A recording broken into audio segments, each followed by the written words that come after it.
Par logu uzstādījumiem. Ejam uz logu uzstādījumiem caur dubultklikšķi vai caur Ctrl+T, kas ir īsceļš uz klaviatūras. Tad šeit mēs attiecīgi redzam, kā izskatīsies logs plānā, kā viņš izskatās pretskatā un kā viņš izskatās 3D.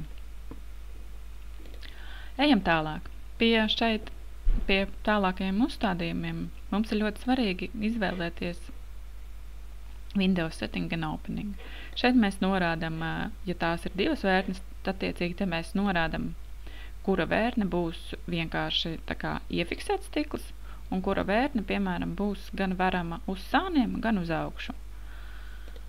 Tad šeit to mēs, piemēram, varam samainīt, un tad mēs varam šeit paskatīties, kā tas izskatās. Tad tas nozīmē, ka šī vērtne būs iefiksēts stikls, un šī te būs veramā.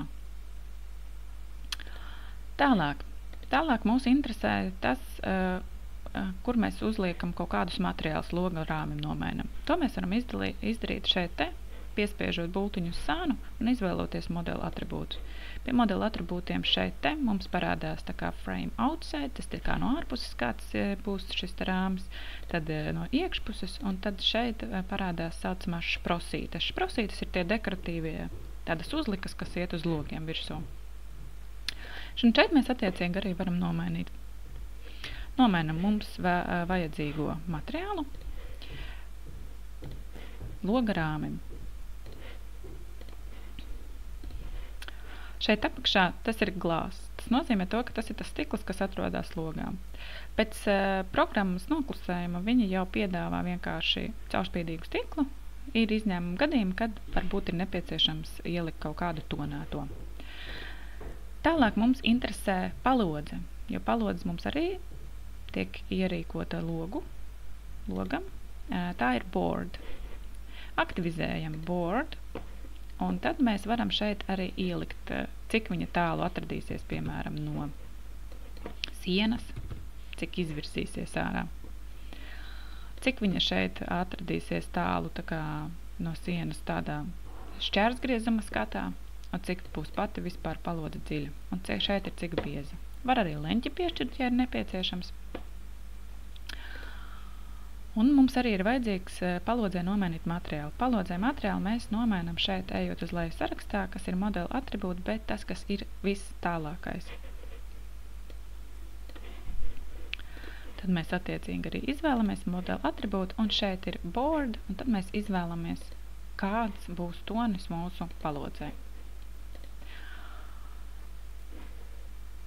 Vēl viena lieta, kas mums ir vajadzīga ierīkot logā, tas ir rokturis.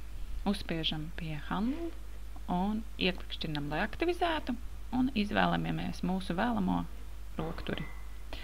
Uzspiežot šeit te augšā, mēs varam redzēt, kā izskatās mūsu šis te logs.